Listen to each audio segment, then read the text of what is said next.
Salve, salve galera! Vamos a mais um Rumo à Posse. Hoje nós vamos falar sobre a banca Facap, tá? Uma banca que faz provas para o Nordeste. Esse deve ser de Pernambuco, né?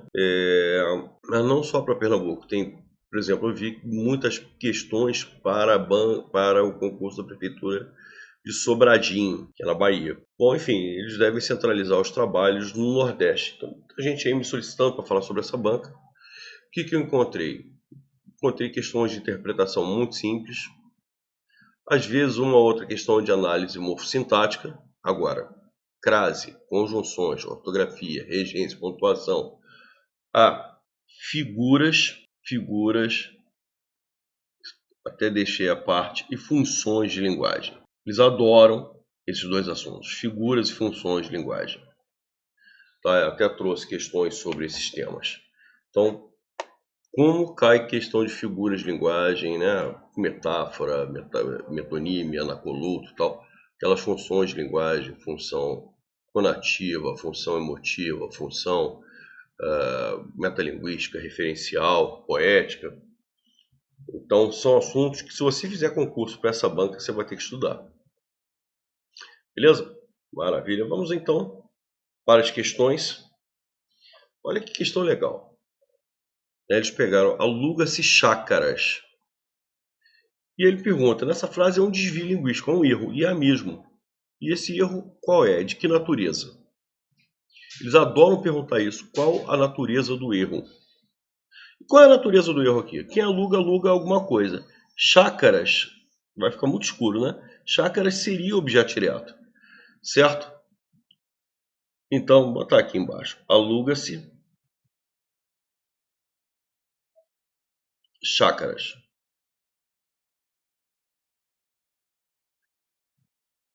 Quem aluga, aluga alguma coisa, chácaras seria objeto direto. Então eu tenho verbo transitivo direto mais o pronome se. Verbo transitivo direto mais o pronome se caracteriza a voz passiva sintética ou pronominal. Certo? Esse termo que seria objeto direto assume automaticamente a função de sujeito. E esse sujeito está no plural. O verbo está no singular. O correto seria alugam-se vagas. Alugam-se chácaras. Então, vem cá, se o erro é o fato de o verbo não concordar com o sujeito, o verbo não está concordando com o sujeito está no plural e o verbo está no singular, qual é a natureza desse erro? De concordância verbal. O verbo tinha que concordar com o sujeito. Questão bonita, bem bolada, né? Questão número 2, de análise morfossintática. Olha só, outra, e aliás eles adoram questões baseadas em propaganda, em charges, enfim, com imagens, né? Então um texto não verbal, enfim. E com texto verbal também, né? Aqui, até porque, por exemplo, a análise que ele está fazendo, tanto na opção A, tanto na primeira questão quanto nessa, são de frases que estão presentes em propagandas. Bom, vamos lá. Na produção da campanha, o autor empregou a oração que se cuida. Essa oração expressa valor semântico de... Olha lá, aqui continua escuro um pouquinho, mas acho que está um pouquinho menos. Homem que se cuida tem atitude. Tem esse quezinho aqui, homem o qual se cuida. Esse aqui é um pronome relativo. Se esse aqui é um pronome relativo, introduz oração subordinada adjetiva. Esta oração que se cuida, repare, tá? Essa oração que se cuida não está isolada por vírgulas, por travessões ou parênteses. Então eu tenho uma oração subordinada adjetiva restritiva. Se a oração é subordinada adjetiva restritiva, ela evidentemente tem que passar uma ideia de restrição. Isso é análise morfossintática, gente. Esse assunto, aliás, orações adjetivas, cai muito tanto nessa parte de análise morfossintática e tal, como também cai muito em questões de pontuação. Porque se você isolasse a oração que se cuida, se você isolasse essa oração deixaria de ser restritiva e passaria a ser explicativa. Então, eles perguntam, assinale a alternativa em que a mudança de pontuação altera o sentido da frase e tal. Isso seria um caso. Questão número 3 e absolutamente polêmica. Polêmica. Ele pergunta o seguinte: assinale a alternativa em que a frase foi construída na voz passiva. Maravilha. A resposta que eles deram, que foi a letra E, é indiscutível, é perfeita. O acusado foi denunciado. Isso aqui é estrutura típica de voz passiva analítica. Você tem o verbo ser, mais o verbo denunciar. Quem denuncia, denuncia alguém. É um verbo transitivo direto.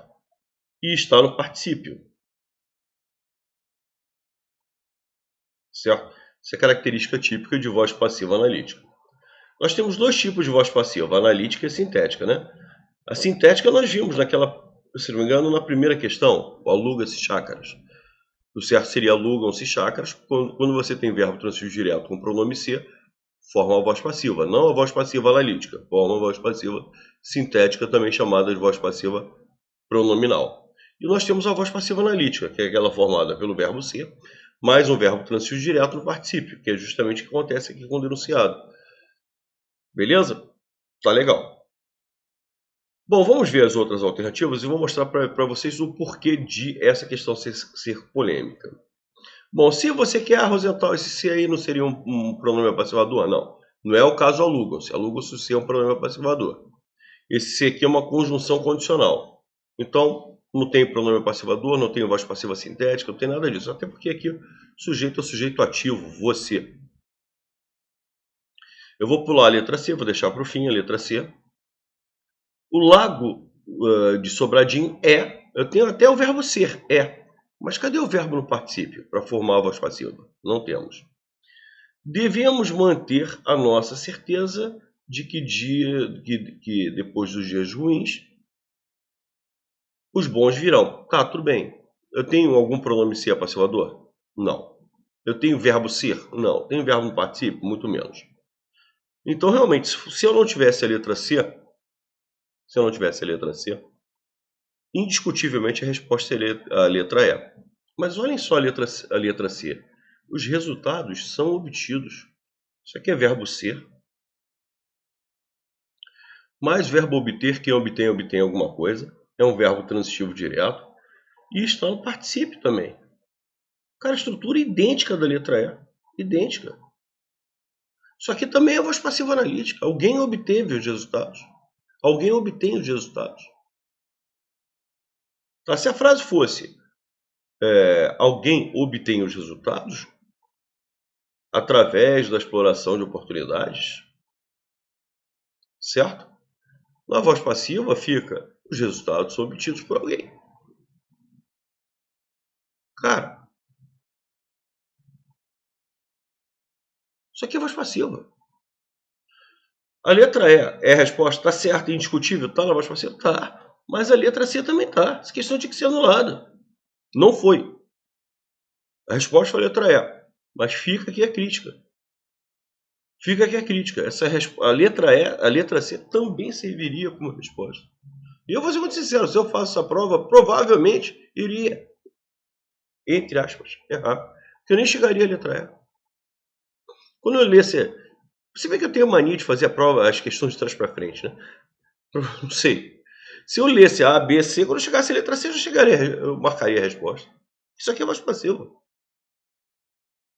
Enfim, se eu tivesse um dia de sorte que eu estivesse lendo de trás para frente, começasse pela letra E, eu acabaria, nem olharia as outras alternativas, beleza.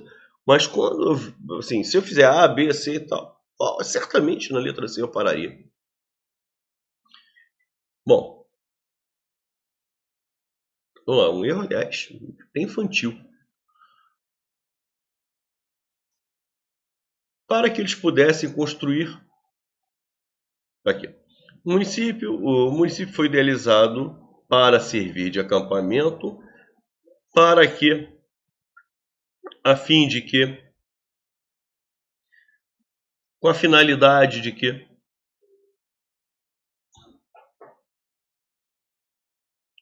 com o objetivo de que, cara, isso para que é uma conjunção subordinativa final. Vai estabelecer uma ideia de fim, de finalidade, de objetivo, de intenção. Então, é a questão de conectores. O candidato que fizer concurso para essa banca tem que dominar conectores, sem dúvida alguma.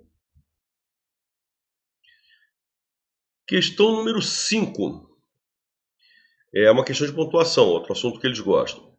O medo, entre outras sensações próprias dos momentos de solidão e desesperança, o medo impede. Então, entre o sujeito e o verbo, você tem uma intercalação, inclusive, gigantesca, né? E ele, adequadamente, coloca uma vírgula no início e no fim. Impede, quem impede, impede alguma coisa, impede alguém, a pessoa de comportar-se com naturalidade. Opa, perfeito. A letra A já é a resposta. Letra B. Que estranho. A sensação era a mesma de quando ela, ao chegar em casa, ela deparou-se. Entre ela e deparou-se, você tem uma oração subordinada adverbial temporal. Ao chegar em casa. Essa oração tinha que estar isolada com pontuação. Rosenthal, mas essa letra B também não poderia ser eliminada por causa desse erro de regência? O certo seria ao chegar à casa. Realmente existe esse erro de regência. Mas olha só, se houvesse as duas vírgulas, tá? Essa letra B poderia servir como resposta, mesmo havendo esse erro. Por quê? Porque o comando não pede erro de regência. Cara, o candidato tem que ser malandro. Há esse erro de regência? Indiscutivelmente. O certo é chegar à casa. É que além do erro de regência, há também o erro de pontuação, porque quando ela deparou-se com a ausência de todos. Entre ela, que é o sujeito, e deparou-se, que é verbo, você tem uma oração. Aí o cara fala assim, mas Rosenthal, eu aprendi que o adjunto adverbial pequeno, e aí tem 4 palavras só, as vírgulas seriam opcionais. Sim, desde que esse adjunto adverbial não seja oracional. Mas se aqui forma uma oração, você tem um verbo aqui, chegar. Você tem um verbo. Tá legal? E como eu tenho verbo, o que acontece? A presença deste verbo faz com que esse adjunto adverbial tenha caráter oracional. E sendo oracional, você é obrigado a isolar por vírgulas. Então, há o erro de pontuação. Isso que eu quero deixar bem claro. Há o erro de pontuação. Se não houvesse o erro de pontuação, a letra B estaria correta para o que foi exigido no enunciado, que seria erro de pontuação. É isso que eu quero chamar a atenção de vocês. É que além do erro de regência, é o erro daquilo que eles estão solicitando, que é o erro de pontuação. Ao tentar dar a sua opinião verdadeira e sensata sobre o acontecido, cara, você tem uma oração subordinada adverbial temporal gigantesca antecipada. Se você tem uma oração subordinada adverbial temporal, uma oração subordinada antes da oração principal, a vírgula é obrigatória. Por tudo que lhe aconteceram... Por tudo que lhe aconteceram, essa é uma oração subordinada adverbial que também dá ideia de causa. Né? Aliás, também não, porque a anterior dava ideia de tempo. Então, é uma oração por causa disso tudo que lhe aconteceu. Cara, isso aqui é uma estrutura que está subordinada à questão, à ideia seguinte. Isso aqui sozinho não faz sentido. Tá legal? Aliás, essa frase aqui, isso aqui, eu sempre chamo a atenção dos meus alunos. Gente, frase significa sentido completo. Você repare que até pela entonação da voz, isso aqui tem sentido completo por tudo que lhe aconteceu. Não, então você não pode fechar com ponto. Tá? Você teria que colocar vírgula por tudo que já lhe acontecera, vírgula. Ela poderia se considerar uma mulher forte. Mesmo, até aqui, beleza. Só que aí, o que acontece? Pois não se abater com nada, esse também, pois não se abater com nada, sozinho não faz sentido. Então, já que sozinho não faz sentido, esse ponto também já passaria a estar errado. Aqui também está errado. Apesar de tantos sofrimentos, isolado, você não faz sentido isolado. Então, você colocar, na realidade, teria que trocar todos esses pontos por uma vírgula, exceto o último ponto, obviamente, que aí você fecha a ideia toda. Entre as piores sensações que podemos sentir, mesma coisa. Você tem uma oração subordinada gigantesca antecipada. Tinha que ter a vírgula aqui.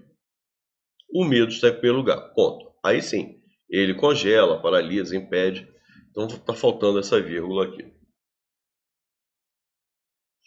Questão de funções de linguagem, como eu disse. Funções de linguagem, figuras de linguagem são assuntos que eles gostam muito. Mais funções do que figuras. Sílfide, eu sei, é o feminino de Silfo. O espírito do ar, Então, é o feminino. O que ele está fazendo? Ele está usando a língua para explicar algo sobre a língua. O que é Sílfide? Sílfide é o feminino de Silfo. Tá? E aí ele pergunta qual é a função utilizada aí. É a função metalinguística. O que é metalinguística? O que é metalinguagem? O que é a função metalinguística? É quando você utiliza um determinado conhecimento para explicar a si próprio, para falar de si próprio. Então, você está usando a língua para explicar um elemento presente na língua, que é o que acontece aqui. Né? Quando você explica o sentido de uma palavra, você está usando a língua para explicar algo que existe na própria língua. A ideia do dicionário é a função metalinguagem. O dicionário ele explica o significado de palavras que fazem parte da língua. Então, é a língua sendo utilizada para explicar o significado de palavras da língua. É o que acontece, inclusive, nesse fragmento. Mas você pode ter, por exemplo, qualquer peça de teatro que fale sobre teatro, é metalinguagem. Qualquer filme que fale sobre cinema. Né? Por exemplo, tem um filme que eu adoro, que se chama Edward, o pior cineasta do mundo, o pior diretor do mundo. Então você está falando, é o cinema falando sobre cinema. Né? Tem o filme do Woody Allen que eu gosto pra caramba, que é A Rosa Púrpura do Cairo, o personagem do cinema, o personagem sai do filme e começa a interagir com a protagonista, que no caso era a Mia Farrow. Esse filme é sensacional. Então é o cinema falando sobre cinema. Certas canções, é uma música do Milton Nascimento que eu acho sensacional. Certas canções que ouço cabem tão dentro de mim, que perguntar carece, como não fui eu que fiz. Então quando você tem a música falando sobre música. E aqui nós temos a língua falando sobre a língua, esclarecendo elementos sobre a língua. Isso é legal? Então, vamos lá, só para explicar aqui alguns elementos. A função apelativa, também chamada de conativa, é quando você utiliza, sobretudo, a segunda pessoa para apelar, para tentar ou fazer alguma coisa, ou comprar alguma coisa. É muito utilizado em propagandas. Compre batom, lembra aquela propaganda para as crianças comprarem batom? Batom é aquele chocolatinho. Tá? Você vê, compre, o uso do verbo no imperativo, né? A fala é direcionada ao consumidor, no caso criança. Essa chama função apelativa ou conativa. Nós temos a função emotiva, ou também chamada de expressiva, quando nós utilizamos a primeira pessoa, quando nós passamos nossas emoções. Eu detesto acordar cedo. Tá? Eu amo sair com os amigos para tomar uma cervejinha. Você passa ali suas emoções. A função referencial são textos técnicos que falam sobre o assunto, o emprego da terceira pessoa, sempre uma linguagem formal, enfim, isso é função referencial. A maioria dos textos técnicos ou são redigidos também em jornais, enfim. Fático é quando, na realidade, você testa o canal. Quando você fala, você está falando do celular, alô, você está testando o canal, está vendo se o outro lado está conseguindo falar contigo, está interagindo contigo. Então, toda vez que você testa o canal, é a função fática. E metalinguagem foi o que eu expliquei para vocês. Tá? A metalinguagem é quando uma ciência ou quando uma arte fala de si própria. Questão 7 de figuras. Legal? Vamos lá, vamos falar sobre figuras. Na frase João viajou, precisa fazer compra em São Paulo, João viajou, João precisa fazer compra em São Paulo. Certo? Então o termo João está implícito antes da segunda frase. Tá? Ele não está explícito, ele está subentendido, ele está elíptico. Tá legal? Então há uma elipse aqui. A comparação João estudou, ou João viajou como os pais viajavam. Então, estou comparando a forma como João viajava com a forma como os pais viajavam. Detalhe importante, a comparação é muito parecida com a metáfora.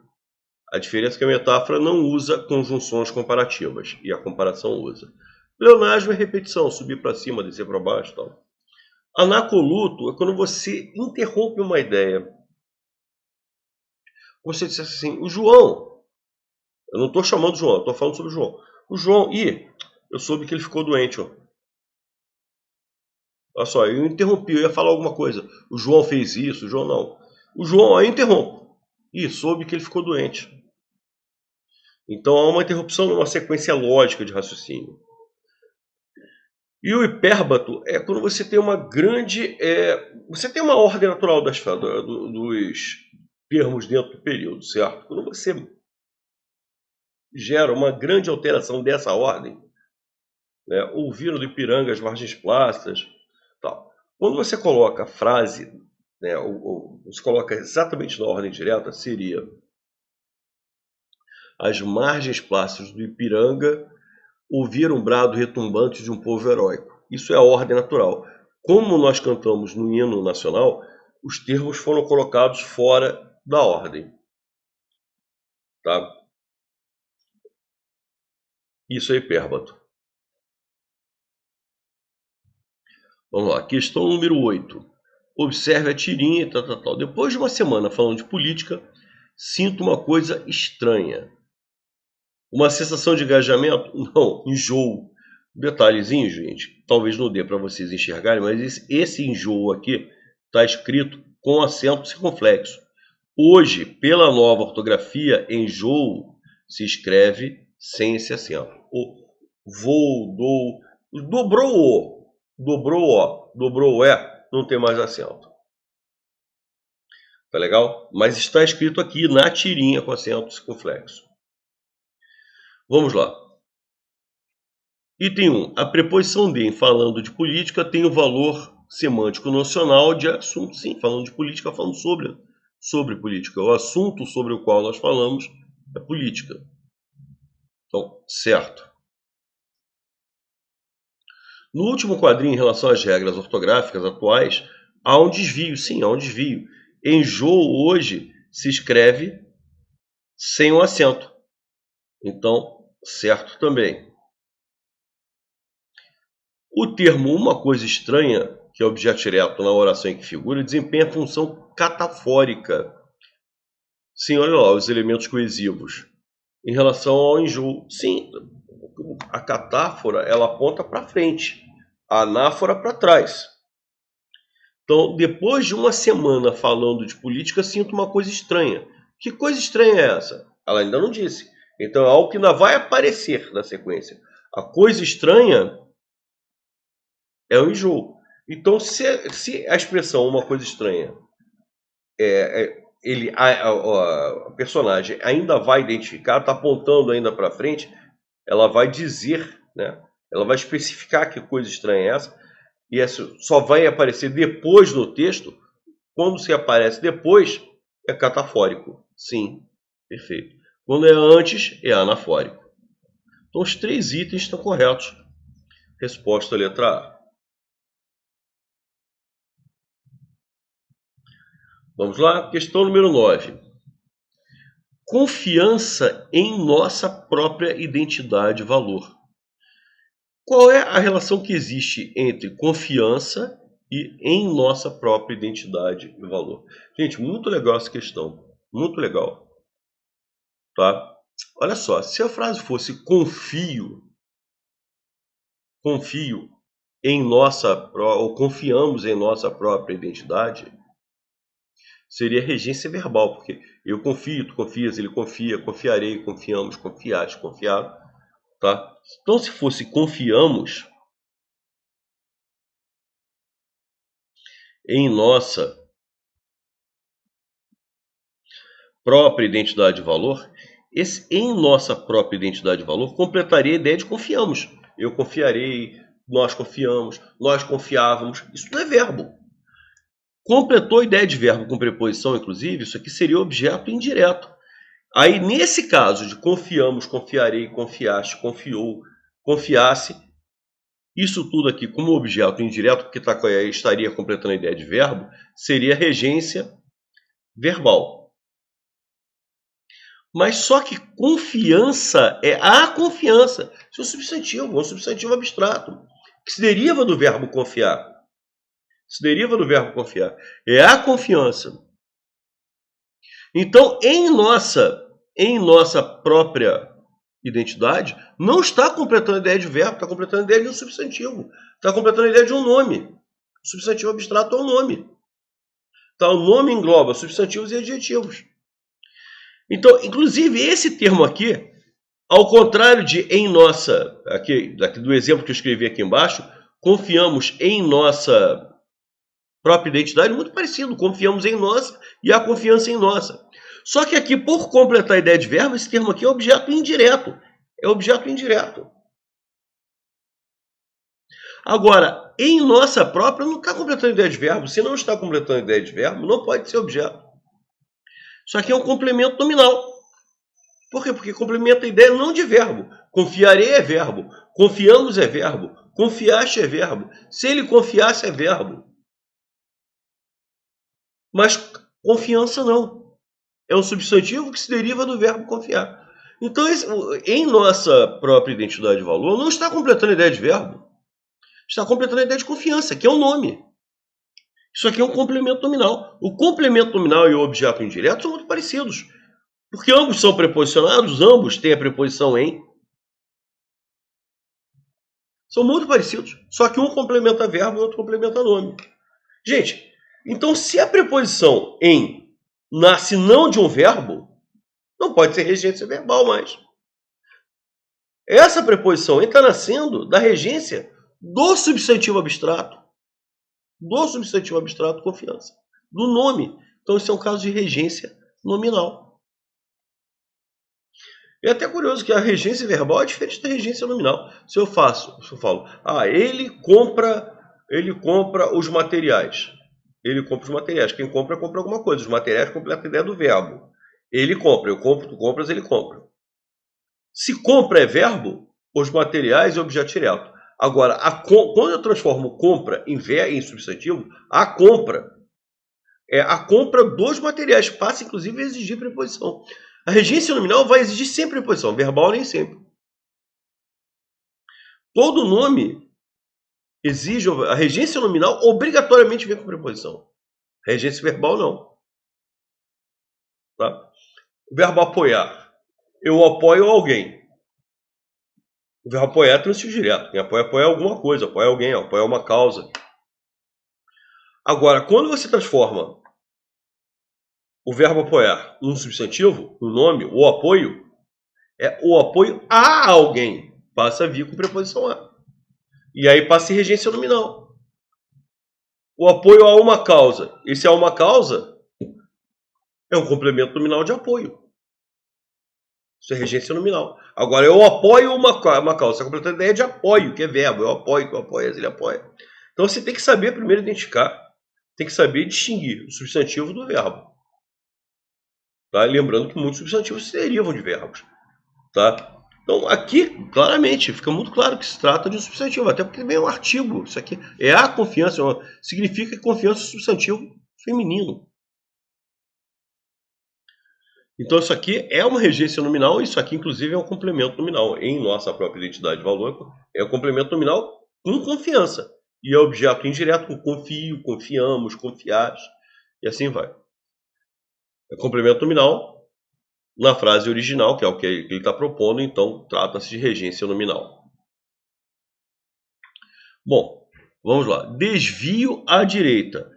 Desvio ao lado. Se à direita é uma locução adverbial feminina. Se é feminina, ele está com crase aqui. Por outro lado, a 150 metros, primeiro que A puro, com acento agudo, não existe. E além disso, 150 metros, metro, é uma palavra masculina, então não pode ter crase, não pode ter A com acento, não pode ter nada. Esse A aqui, o correto seria A puro. Está correto? Não, não está correto. Está correto em desvio à direita? Não, não está correto. O certo seria com crase. Não está correto em desvio à direita. Perfeito. Esse aqui, o comentário aqui está correto. Realmente, não está correto. O certo seria esse A com crase. Nas expressões a 150 metros e desvio à direita, o uso é facultativo. Não, não é facultativo. No primeiro caso, à direita, tinha que ter a crase. E no segundo caso, não podia ter. Num caso é obrigatório, no outro caso é totalmente condenável. O correto da expressão é a 150 metros, seria separado. Não, isso é mais absurdo. A letra E é totalmente absurda. Então, o único comentário correto é a letra C, quando ele diz que há um desvio, que a frase, né, que a placa não está correta em desvio à direita. Beleza, galera? Maravilha. Com essa questão aqui, nós encerramos o nosso rumo à posse. Eu acho que ficou bem claro o perfil da banca aí. Tá legal? É isso aí, pessoal. Maravilha, um grande abraço para todos e até a próxima.